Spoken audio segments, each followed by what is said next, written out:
MS Plus acknowledges the traditional custodians of the land this podcast is recorded on, the Wurundjeri people of the Kulin Nation. We pay our respects to their elders past and present. This is the MS Boost, the stuff you need to know from the people who know it. Hi everyone, and welcome to the MS Boost. Today we're speaking with Rachel Horne, a UK-based journalist and woman who is a powerhouse for improving the treatment and management of people with MS. So welcome, Rachel. We're going to get right into it. Thank you so much for joining us today. I have been following the work that you've been doing, which is amazing work. But one of the things that really interested me was your article recently on medical gaslighting. So tell me a little bit more about how you came to write about that, why this topic's important to you, and where this started. Well, first of all, thank you very much for having me on. It's an absolute pleasure. And you're a hero to me. Trust me, for all the work you've done with people with MS. I'll tell you a little bit about medical gaslighting. As you know, I was diagnosed with MS 14 years ago. And as a journalist and as someone with MS, I spent an awful lot of time chatting to people with the disease. And often we do discuss the diagnosis story that comes up again and again. And what I did find, which will come up again and again, was how long it took, and this is particularly women, how long it took to get a formal clinical diagnosis of MS from the beginnings when they would go to the healthcare professional talking about the individual initial symptoms they had. And often I feel some real horror stories about the boundaries and about the challenges. And sometimes it took up to decades before they were formally told they had this disease. So that was one thing that certainly got me interested. And also there was also a bit of a personal side.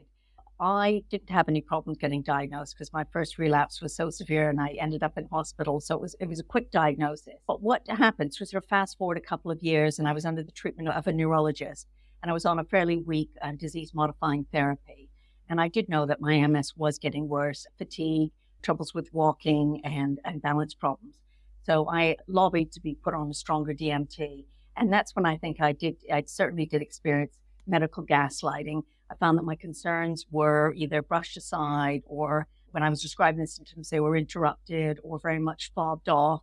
And various suggestions would be get some more exercise, try meditation, or maybe you need to go on an antidepressant. So I realized that the situation between myself and my neurologist was certainly not a partnership.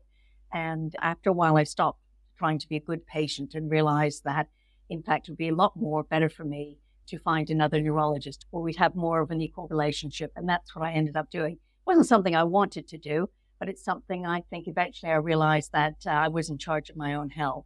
So I think the combination of that, and I also think another thing that triggered it was when I was approached by a medical professional who said, I think it's time we do an article about this.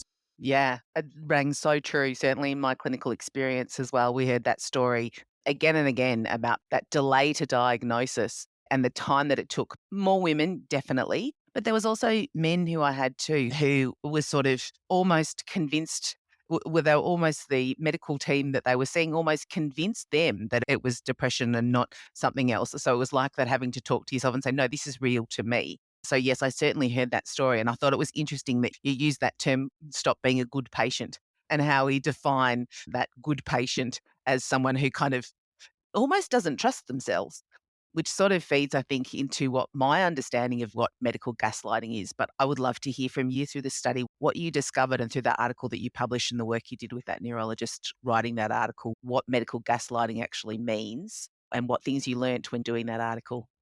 The problem, I think, when I finally came to write the article was the absolute huge size of it. And I remember on social media sort of asking anybody if they'd been the victim or think they'd experienced medical gaslighting. And I was involved in this huge deluge of responses. So I ended up with the definition. I ended up taking it essentially from the BMJ, from the British Medical Journal. And this is what I kind of came up with. It's a term for when healthcare professionals downplay, dismiss, minimize, or ignore patient symptoms or blame their concerns on psychological factors rather than having a physical cause. Or I think, as we put it more bluntly, tell patients that it's all in their heads. And as a result, I think, and I'm sure we'll discuss it at some point, but I think it's very much, it's been around for a long, long time, probably since as long as medicine's been around. But I think there is now much more of a growing awareness of it. I think people who've experienced it are calling it out a lot more often. And I don't think it's an issue that, sadly can be solved overnight. I think it's a huge part of it's a big systemic change. But I think I'm trying to be, I am being positive here, but I do think the growing awareness of it is sort of the first step in approaching it, looking to ways that we can possibly shift it. Rachel, you mentioned that a lot of people experiencing this and the delay to diagnosis, but did your findings or things that you were hearing show that people could experience this at any point in their journey with MS? Absolutely. And I think the most common, I'd be very interested to hear what Jodie finds, during her career and by listening to various patients. I do think it does seem to be much more common at diagnosis, only because I think we've got the double whammy with the very fact that I think, as Jodie pointed out, medical gaslighting can happen to absolutely everyone. I think it does tend, or studies have shown it does tend to happen more to women or people of color or people from an LGBTQ background. But I do think that the reason, I'm mentioning that it does seem to happen more in the lead up to a final diagnosis is because MS it does happen much more, or is it much more diagnosed in women, and we know that they are affected more often. And also, and again, MS is a sort of mysterious autoimmune disease where there's no set biomarker, there's no set blood test. I mean, there's no set way we can, scientists, researchers, clinicians can test for MS. And I think it's very much, isn't it, a process of elimination? And also, it has such a huge variety of symptoms, doesn't it? Somebody can walk in with just a problem with fatigue or visual problems or spasticity or a headache. And also, I think the very fact that those symptoms over time, very typical, especially at the beginning, wax and wane. So a patient may show up to a doctor complaining of a dragging foot, and then within a couple of days, it's resolved. So on one hand, I do get why it's so tricky and why the default is so easy to say, look, it is a bit in your head. You've been here several times and I can't find. And also that so many of the symptoms are invisible. I mean, how do you measure pain? I mean, a tumor you can measure, can't you? But pain or fatigue or tingling, that's really tough. Yeah, I think it's true that it's particularly pronounced in diagnosis and the impact is so significant. So the impact when someone tells you their story is, wow, this is what happened to me. And it was, I think Selma Blair wrote about it in her book as well too, just saying it was, for her, it was like something like 10 or 15 years before someone actually paid attention to her symptoms. But I also found that when people went to medical practitioners who didn't have an awareness of MS, it happened more as well too. And lots of GPs only have one person with MS, so they're not going to know what the symptoms look like. I think, Rachel, you're really right when you say it's a systemic issue and it's deeply rooted in the imbalance of power structures that occur in the medical. And I agree that there's a huge change occurring in that recognition of the relationship with a patient and a neurologist or a medical practitioner is and should be a partnership. But still, even the person with the highest degree of self-efficacy and confidence, it's actually really hard to be a confident person because you're with someone it's just that traditional power imbalance. And I think that really feeds into the concepts of this idea of sort of dismissing the symptoms. But from my understanding with the medical gaslighting, and I was astonished that 88% of people reported that they'd experienced it in your article. That's just enormous amount of people who had at some point experienced some form of medical gaslighting. I found that really it's that sense of that I have this symptom, but it's also somehow convinced myself that it is my fault, or that it is something that I'm telling myself that it's not really, oh, it's not real. And you start to even lose this track of sense of your own reality and your own truth. And I think that's something that really came through in your article, Rachel. It's not just ignoring, but it's also that sense of convincing that actually you've made it all up yourself and that's what it is. And I think one thing I found as women went into menopause as well too, there's just this huge, and it's a huge sort of, is it MS? Is it menopause? And then people would just say, it's just me. Did you sort of find that too, Rachel? I wonder why you're asking me about the menopause. No, but I very much agree with you. I was 43 when I was diagnosed, and I think the MS diagnosis came first, but then it was followed. And I think the problem is that, there's a couple of parts answer to this question. I think the answer was that certainly for me, there was a number of symptoms I got, which I convinced were MS, because I think, unfortunately, when you do get MS, you just blame everything on MS because it's kind of convenient. But I certainly was an increase in urinary tract infections, a loss of interest, libido. And so I did go back to my neurologist and said, look, all these things are going on. I'm sure my MS is getting worse. And I think I was sort of hoping, that an alarm bell, looking back, should have rung and think, well, hold on, this woman's in her late 40s. She's probably going through perimenopause. And in the end, and also, I think a lot of doctors, MS doctors, we almost want them to be specialists in almost absolutely everything, don't we?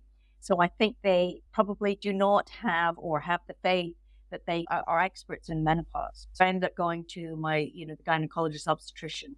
And she said, look, I think this is definitely menopausal. And it gave me some treatments, some HRT, and also it suggests very strongly that I get a bone density exam. So things like that. So it's very much a question, I think, which you talked about earlier, being your own advocate. And sometimes that means a lot of extra work and you're dragging along studies and things like that.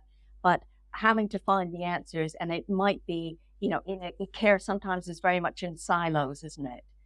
And also, I do think there's another reason, and I think it's something which there is more of a growing awareness, and I'm sure it's probably the same in Australia, is that there's so little known about women's health compared to male health. And a lot of times we're seen, I think in all areas, as small men with boobs and tubes. So when I think a woman with MS does come to her neurologist and says, I'm having this, I think I shouldn't say he, but I think sometimes there's a tendency to kind of throw up their arms and go, what do I do with this? I'm not familiar with this. I do hope there'll be more research and more overlapping so that, younger women don't have to go through this. Absolutely. And one thing that stood out to me, you were talking about right at the start is, no longer being the good patient. And it sounded like you had to advocate and push to have a change in your medication when you felt that it wasn't working for you. So how did you go about almost standing up for yourself, and how can people protect themselves against medical gaslighting? Yeah, I do think, unfortunately, we do in this day and age have to become health advocates for ourselves. And it does take practice, I think. And again, I am talking in generalizations here, but I think women do tend to be told they should be good patients. They should listen to the doctor who's got years of experience and wisdom. And, in old days, sort of sitting behind a desk with their white coat on. And you don't want to get marked down as a troublemaker because you don't want to be. You want to have that equal partnership. So I did find that with medical gaslighting, sometimes you're aware of it, but it's so subtle. Sometimes you just walk out of the doctor's office feeling a little bit vague, a little bit dissatisfied. So I did find there were some various red flags that I think patients should be aware of just in case. And one of them was you go into your appointment and your healthcare professional constantly interrupts you, rushes you, talks over you, minimizes or downplays your symptoms, or even refuses to discuss them. And taking on from that is also they will refuse to order further tests, say lab work or MRIs. And also they will sometimes make condescending or belittling remarks. And on some occasions, they will also link it to blame on a mental illness, that it's not a physical cause, it's a mental cause. And I've also heard, horror stories. And I think, Jody, you certainly mentioned Selma Blair. And I think some of the things she was told over years in her search to get a MS diagnosis was it's hormones, it's anxiety, it's malnutrition. And one set of advice was actually to get herself a boyfriend. So I think those are definite red flags. If you see them coming, please be aware of them. There was also some advice given for people if they suspect they're being gaslighted and what to do, which I thought was quite helpful. And it was prepare for your medical visits, perhaps keep a journal, list your symptoms. And when you're listing your symptoms, say it how it impacts you. Don't just say, look, I feel really tired. Say, I feel tired. Last month, I used to be able to come home from work and do X, Y, Z. Now I'm coming home and I can't do that anymore. Push back, be less of a good patient. Doesn't mean you need to be rude, but just maybe not accepting everything that comes out of the doctor's mouth. One thing I found very useful is to bring along a partner for support that can be there for encouraging and also can say, as an advocate, and act on your behalf and saying, look, she has been feeling run down, or I did notice that she did fall and stumble. There's something slightly controversial is also possibly recording it. I know that some doctors, I think you obviously have to ask permission, but some doctors will let you record the clinical visit. And also, I think really important, when you're leaving the office, pin down the next steps. What's going to happen next? What's the appointments for some lab work? What are we going to do? And if those don't work, perhaps consider getting a second opinion, or perhaps even switch doctors and to try and get the help you need. Because at the end of the day, you know yourself, you know your body best, and you have to be your own health advocate because it's your health and it's your future. I think that tip about bringing a partner or the right friend is really valuable, because if you bring the wrong friend, it's not that valuable. But if you bring your support person, who is the person who is able to be, I found sometimes people would bring someone who totally dominated the conversation. It ended up being a conversation with the neurologist and them, and not the person themselves as well too. I feel like I said 1,000 times to prepare for an appointment, but it makes such a difference if you've thought about what you want to say and what your top 3 things are that you want to say, rather than a huge list. Time is precious always. So what's the top 3 things? One of the things that I also found is that even as a nurse myself, because I noticed that in your study, 33% of people felt that MS nurses did some medical gaslighting as well too. And I reflected on that and thought, it's really hard to be a healthcare professional and not want to solve the problem. And with MS, we can't solve problems. But that doesn't mean that it shouldn't be validated and put it in as part of the picture. And so I had to really consciously tell myself I don't have to be a nurse who solves problems. And I identified with that too and said, it's hard. You tend to want to be a little bit dismissive if you just can't do anything. Like when you've done everything you can with this person's pain and you think, we've tried everything, you just want to kind of put it away. And so I think there's usefulness in acknowledging that up front with your neurologist, that I don't expect you to solve this, but I need you to hear it. And that's okay too. No, I think you raise a really good point about, looking at it from the other side, because it's so easy to say medical gaslighting, let's dump on healthcare professionals. But let's face it, MS is an incredibly difficult disease. We don't have the magic wand, do we? I mean, let's hope one day we do and have the golden ticket and, MS disappears. And also, it's such a vast and huge and complex disease that you obviously want to solve it. I, as a patient, want to walk into seeing you and say, I've got this issue. How do you solve it? Make it better. And you can't give me a Band-Aid. And it doesn't work that way as much as I like it. And also, I do think, yes, medical gaslighting is linked to power dynamics, but I do think most of it is not intentional. I mean, we do tend to make snap judgments. And so I think it's just, as I said, an awareness of it and not so easy to put things in black and white and shades of gray. And also, I do think it's such a wide range. We all react differently, don't we, to the circumstances and what's around us. And also, with MS, sometimes healthcare professionals get the diagnosis wrong. So it is incredibly difficult. But I think at least if we bring attention to it, and I do think there are steps being made to focus on it and to make the diagnosis process quicker. Yeah, I think that you're right. It's not a black and white issue. And I totally agree. In most cases, it's not intentional. It's come from a traditional power structure that's been set up and just is. And that's not necessarily the doctor's fault too. That is just how it is. And the other thing is that women really weren't involved in research for a very long time. So there is this huge gap in knowledge, which sort of feeds into that, the challenge of trying to actually solve the problem and do something about it, which is what, like you said, that's what everybody wants to have. But at the same time, I did see many circumstances where people who upped the diagnosis or even who went to see their GP during the diagnosis did experience medical gaslighting. And it's incredibly disempowering and incredibly difficult to self-manage. And really, once that spiral started of self-doubt as well too, I found that once it started, people would doubt themselves forevermore. And so that just meant that they often kind of buried their head in the sand too and said, oh, well, no one's going to hear what I'm saying here. And that meant that things got missed that could have been done. Yes, and you probably see it more often just saying about what's the difference between being ignored and also being kind of half believed. It's kind of insidious and it plants the seed that you're not worth listening to or you're not to be trusted. And I do think, therefore, you sometimes, and I wonder if you've seen this, Jody, with some of your patients who just withdraw, stop coming to appointments because they don't think they're ever going to get any help. which, again, is also very serious with a disease which is largely progressive. Yeah. It's just so interesting to hear. And, it's almost sad in a way. It sounds like a bit of a universal experience. We hear very similar stories here in Australia as to obviously in the UK. Yeah, true. But it is quite interesting because it was funny, and this is slightly anecdotal, but I remember when Professor Gavin Giovannoni is one of the world MS experts. He had a patient who I actually wrote about in the article. And he did approach me and said, "Have you ever heard of medical gaslighting?" And I said, yes, I have. And he said, "Has it ever happened to you?" And I said, I'm kind of like, yeah, it's happened to me. And he said, would you be interested to do an article on this? And I said, yes, very much. And I said, so Gavin, who is not my neurologist, I said, so Professor Giovannoni, have you ever been medically gaslit? And there was a long, long pause.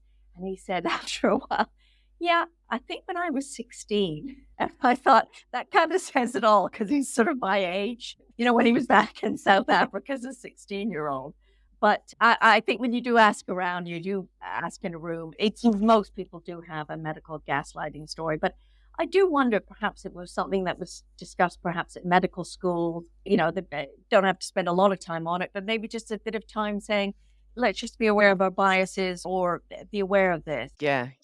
And I'm sure it probably is starting to get discussed more and more. I do see a change.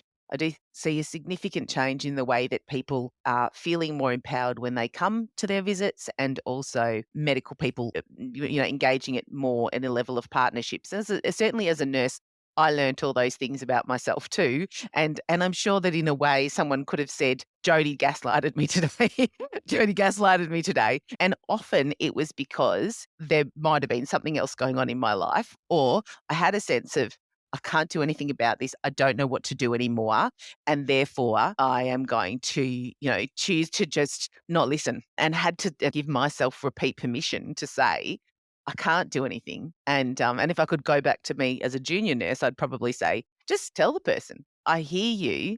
I don't know whether there's anything that we can do about this. I wish there was, with all my heart. I wish there was.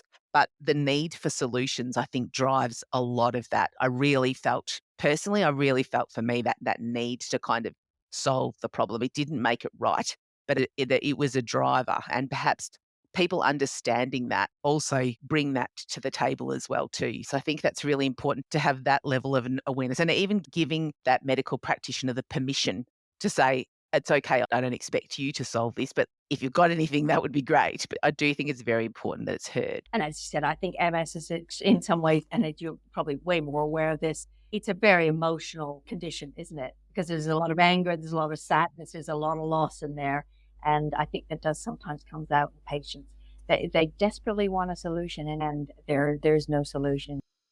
Well, by talking about these experiences and shedding light on this topic, we really hope that it's raised some awareness today and given people some tips. And thank you, Rachel, for your tips. They were incredibly valuable on how people can approach it when they are being aware of medical gaslighting and what they can do for medical gaslighting. So we want to thank you heartfeltly for your time, Rachel, and for being on MS Boost. And we're sure people got something out of this. Thank you very much. An absolute pleasure to be on here. Thank you for listening to the MS Boost. Let us know, have you experienced medical gaslighting before? Check out the show notes for more details, and you can catch up with a new episode of the MS Boost next fortnight.